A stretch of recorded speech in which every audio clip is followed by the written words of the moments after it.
এই রমজানে সবচাইতে গুরুত্বপূর্ণ আইটেম হলো শরবত। তাই চট্টগ্রামের কোথায় গেলে ঠান্ডা ঠান্ডা পরাণ শান্তি করে এত মজার শরবত আপনারা কোথায় পাবেন সবকিছুই থাকছে আজকের এই ভিডিওতে। হ্যালো এভরিওয়ান, আসসালামু আলাইকুম। সবাইকে রমজানের অনেক অনেক শুভেচ্ছা। রমজান এলেই তো আমাদের ইফতারে শরবতের চাহিদাটা অনেক অনেক বেড়ে যায়। তাই তো ইফতারের আগে শরবত কেনার জন্য চলে যাচ্ছি লাভলাইন মসজিদের ঠিক সামনে। কিন্তু ইফতারের আগেই রাস্তাঘাটে জ্যামজট লেগেই থাকে, কি আর করার, তাই জ্যামের মধ্যেই বসে আছি। কিছুক্ষণের মধ্যেই জ্যামজট একেবারে ক্লিয়ার হয়ে গেছে। যাই হোক, আল্লাহর রহমত পড়লো। তবে রিকশালাম আমার জন্য খারাপ লাগলো, তারা এই রমজানের দিনেও কত কষ্ট করে রিকশা চালায়। যাই হোক, আজকে আমরা যাচ্ছি চট্টগ্রামের সেই লাভ লাইনে অবস্থিত ভাইরাল সেই লাল মিয়া ভাইয়ের মহাব্বতের শরবত ট্রাই করার জন্য, যেটার ভিডিও সর্বপ্রথম আমি করেছিলাম। তবে রমজান এলেই এই মহাব্বতের শরবতের চাহিদাটা অনেক অনেক বেড়ে যায়। তাই এবারেও রোজার শুরুতে ট্রাই করতে চলে আসলাম লাভ লাইনে, যেখানে আমি আজকে আপনাদেরকে দেখাবো লাল মিয়া ভাইয়ের ভাইরাল এই মহাব্বতের শরবতের টেস্ট এবং গুণগত মান একই আছে কিনা। কথা বলতে বলতে ফাইনালি আমরা চলে আসলাম লাভ লাইনে অবস্থিত মাদানী মসজিদের ঠিক সামনে, যেখানে আবেদিন গলির মুখেই আপনারা লাল মিয়া ভাইয়ের এই মহাব্বতের শরবতের দোকানটা পেয়ে যাবেন। তাদের সাইনবোর্ডের শুরুতেই আপনারা মূল্য তালিকা দেখতে পাবেন। আর যেহেতু 4-5টা দোকান এখানে আশেপাশে হয়ে গেছে, তাই আমার দেওয়া ঠিকানা ফলো করেই আপনারা এখানে আসবেন। এখানে দেখলাম বাদামের শরবত, সাথে আবার জাফরান আর আমেরও একটা শরবত আছে।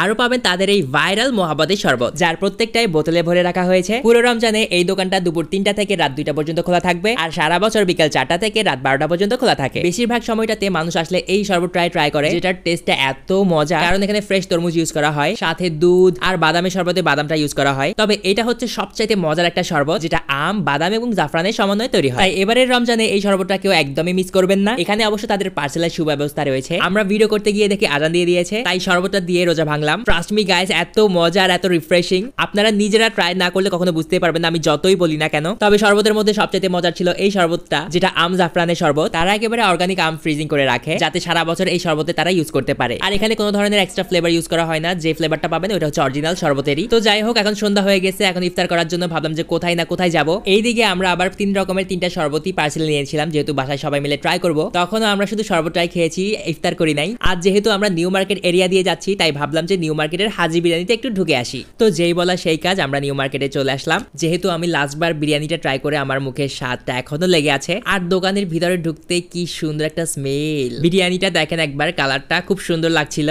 এখানে খাওয়ার জন্য আদার্স অপশনও আছে, তবে আমি এটাই ট্রাই করব। তো আমরা এখন সোজা উঠে যাব দ্বিতীয় তলায়, বিকজ দ্বিতীয় তলায় সুন্দর একটা প্লেস আছে তাদের বসার জন্য। যারা গিয়েছেন তারা তো জানেনই, আর যারা জান না তাদের জন্য একটু দেখিয়ে দিলাম। সবকিছু আগের মতোই আছে, তাদের ইন্টেরিয়রটা মোটামুটি ভালোই। তো এখানে বসার পর আমরা হুদাই তাদের মেনুটা দেখছিলাম, যেহেতু আমরা ডিসিশন আগে থেকেই নিয়ে এসেছি যে আমরা হাজির বিরিয়ানি ট্রাই করব। তো অর্ডার করার পর আমাদের বিরিয়ানি চলে এসেছে।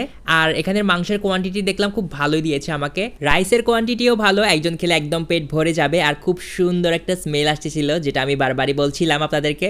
আপনারা আবার কেউ ভাববেন না যে আমরা এই বিরিয়ানির রিভিউ করতে আসছি, যেহেতু ইফতার করি নাই, তাই ভাবলাম যে ভিডিওটা আপনাদের সাথে শেয়ার করি। হ্যাঁ, এটা মজা ছিল খেতে, এটা সত্যি। তবে লেবু দিয়ে খাইলে টেস্টটা একটু আরো বেড়ে যায়।